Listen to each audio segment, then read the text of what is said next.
Non, non, non, non, je n'ai jamais vu ça. Je n'ai jamais vu ça. Je n'ai jamais vu un pay-per-view qui est actuellement dans 2 putains de jours et qui n'a seulement 3 matchs. 3 matchs annoncés pour Hell in a Cell. Voilà. Avec à peu près un mois de construction, t'as 3 matchs.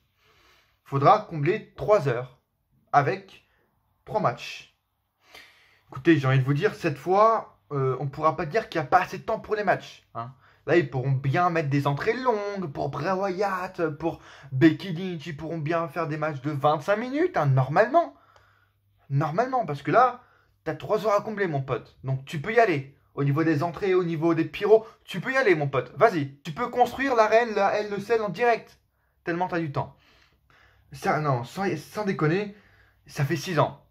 6 ans, les gars, que je suis sur YouTube et que je fais des pronostics de tous les pay-per-view de catch. Avant, c'était WWE et maintenant, ça va être également la All Elite Wrestling.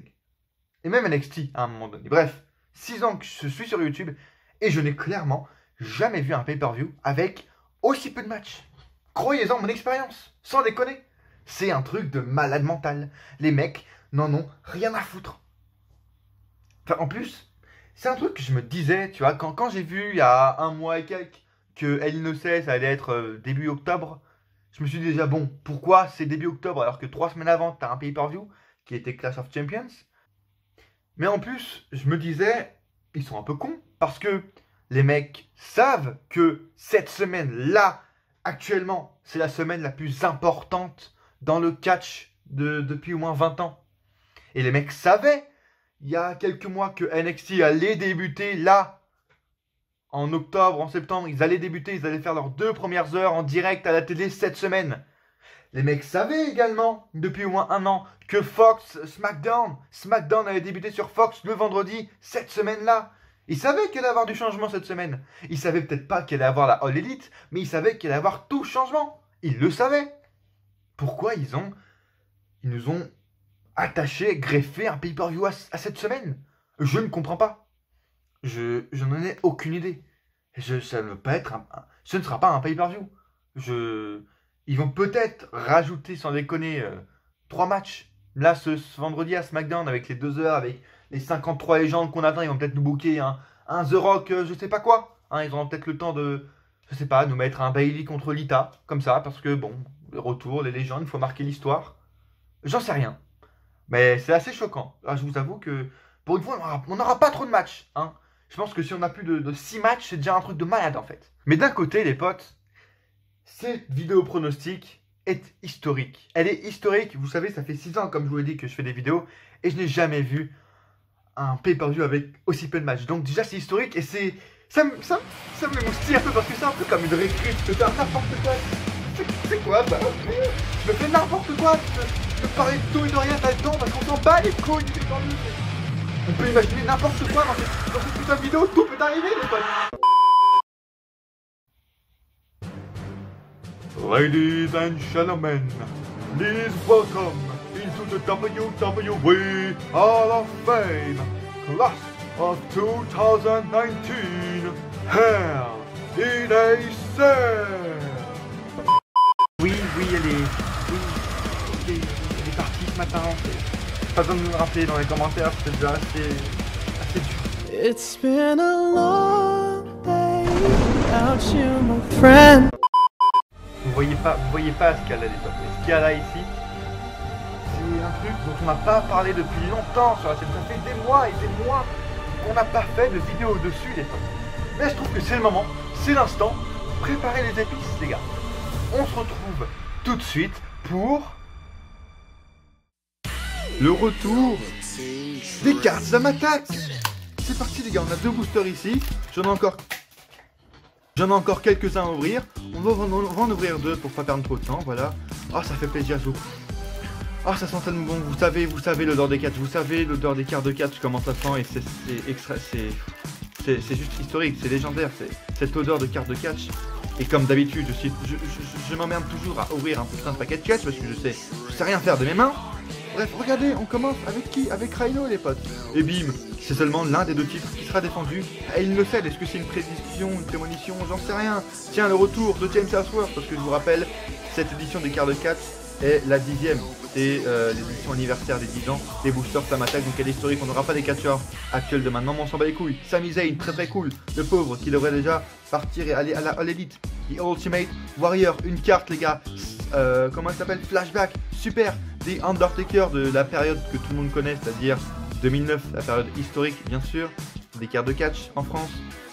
Stone Cold Steve Austin contre The Rock, c'était à WrestleMania 17, l'un des derniers matchs, le dernier match je crois, de Stone Cold. Et en quart, champion, bim, une champion, John Moxley, Dean Ambrose actuellement à All Elite, du coup John Moxley, en quart champion, il n'a pas un super overall, mais on s'en bat des couilles. Allez, on est parti pour le deuxième putain de Booster Slam Attack, boum, et bim. Qu'est-ce que... On a vraiment de la chance aujourd'hui. Les deux titres mondiaux de la WWE, le WWE Championship avec le Universal Championship. Mec, c'est des cartes de 2017, mais elles sont tellement dans l'actualité, mon pote. Lana, est-ce que... Elle, Lana, vous savez très bien, Lana quoi. Des Yankee Tank Man avec un overall un peu pourri. Edge qui apparemment il y a des rumeurs comme quoi il pourrait faire son retour. Je ne pense pas parce que s'il fait son retour, il va juste mourir sur le ring, mais tant pis. Angelo Dawkins des Street Profits qui était déjà en 2017, bah putain, le temps passe très vite les potes. L'une des meilleures équipes de tous les temps à la WWE, c'est Day Generation X, super équipe. L'un des segments les plus marquants de la carrière de Chris Jericho et de Kevin Owens, c'est quand Chris Jericho s'est fait trahir par Kevin Owens au Festival of Friendship, je m'en rappelle comme si c'était hier. Et enfin, oh putain, qu'est-ce que vous voulez que je vous demande de plus les gars? J'ai très rarement des cartes champions. Regardez mes dernières vidéos Slam Attack qui remontent à quelques mois. Et là on tombe sur quoi? Mon catcheur préféré en équipe, les Hardy Boys en mode champion. 82 de défense et 82 d'attaque. J'essaie de vous faire un petit zoom, c'est plutôt pas mal. Hardy Boys champion, oh je dis oui, je dis oui. Oh.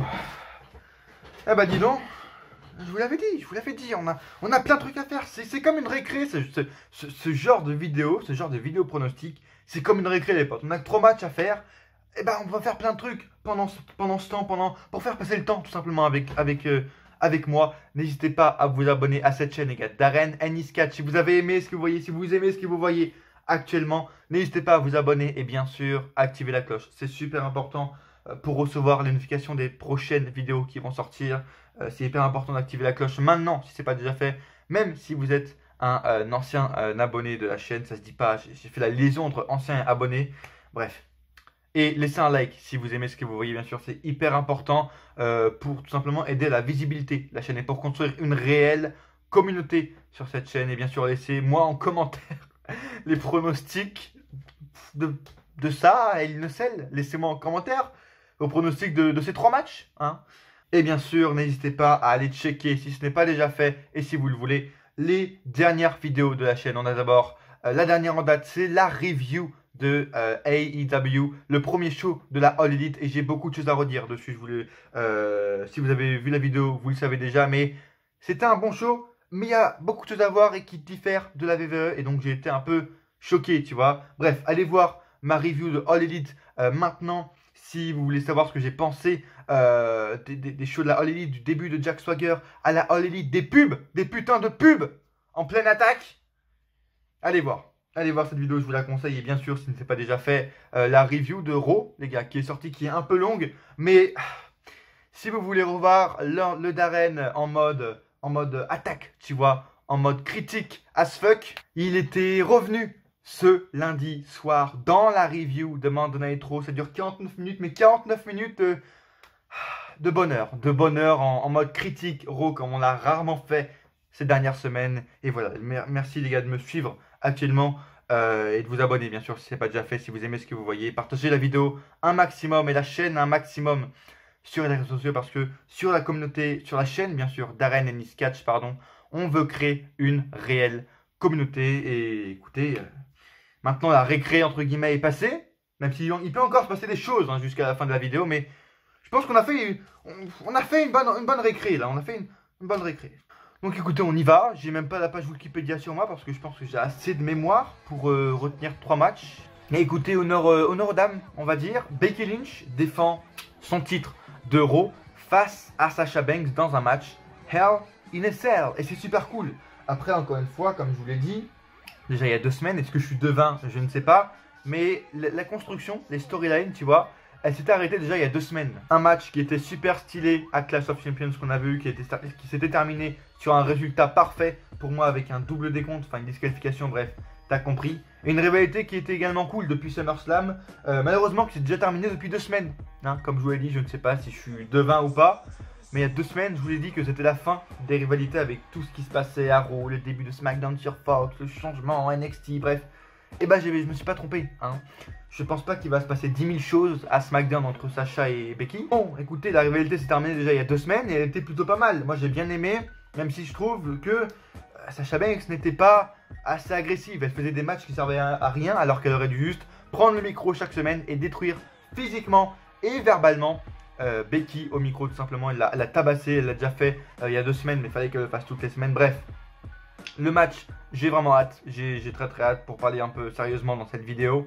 J'ai hâte vraiment de voir ce match. Et puis en plus on peut avoir du temps cette fois, on peut réellement avoir du temps les gars. T'as 3 heures pour 3 matchs, sans déconner quoi.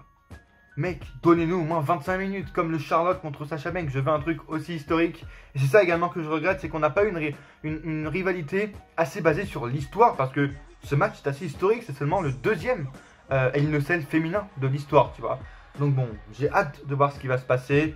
Et je pense que c'est maintenant la fin. Et puis qu'il faut, voilà, ils vont séparer les rosters. On sait que vendredi prochain, il y a la draft entre Raw et SmackDown. Enfin, pour moi, c'est plutôt un shake-up glorifié. Ce ne sera pas une vraie draft. Mais il y a des gens qui vont changer de roster et qui vont rester définitivement dans un roster. Merci. Et je pense qu'il y aura un changement entre Sasha et Becky.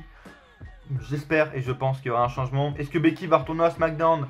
Je pense également. Et puis ça lui ferait pas de mal parce que SmackDown va maintenant devenir le A-Show. Et vu que c'est la femme de la division féminine, et je pense également qu'il y aura une petite Ronda Rousey qui va refaire son retour à SmackDown.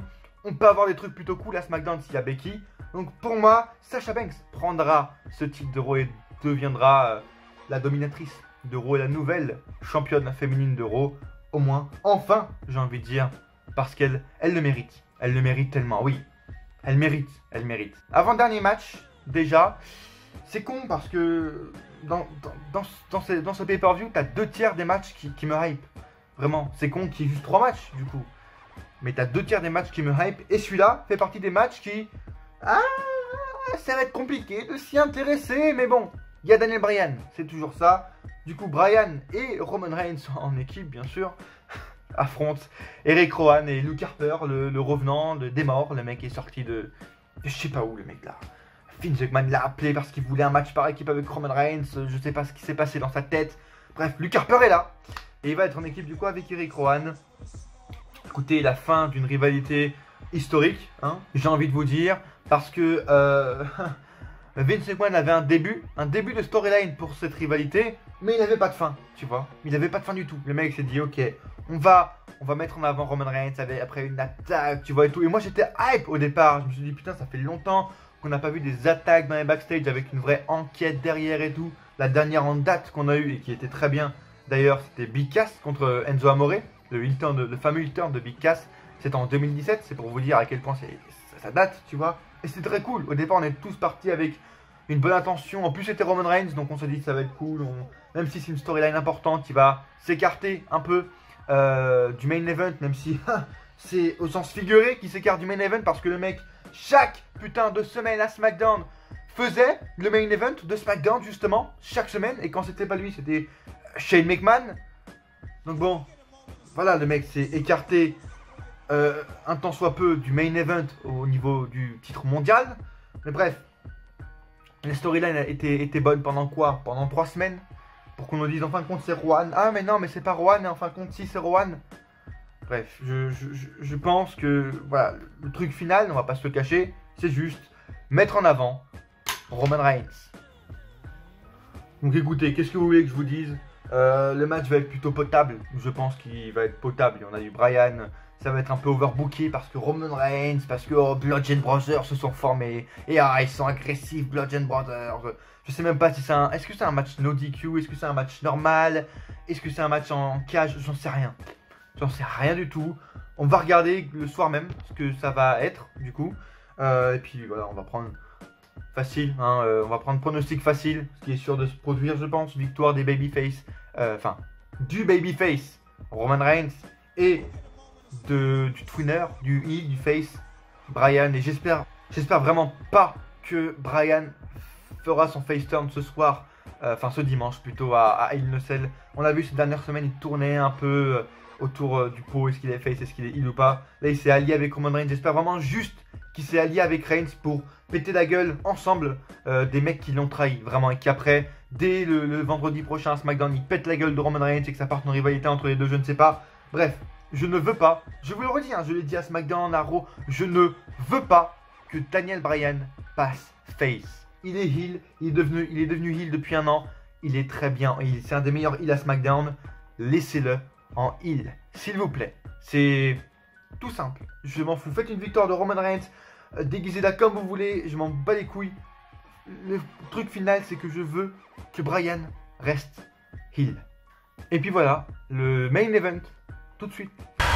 Bray Wyatt, The Fiend, affronte Seth Rollins pour le titre universel. On va pas faire les faux culs à dire que ça ne nous intéresse pas. Si, bien sûr, le match est hyper hypant, on va pas se le cacher. La rivalité, qu'est-ce que j'en pense? Moi, je trouve que c'était cool. Évidemment, ils auraient pu aller plus loin, ils auraient pu plus la travailler avec des vrais segments, des vrais storylines entre eux. C'était juste les 2-3 premières semaines où il y a eu des segments, Firefly Funhouse avec Rollins qui répondait, etc.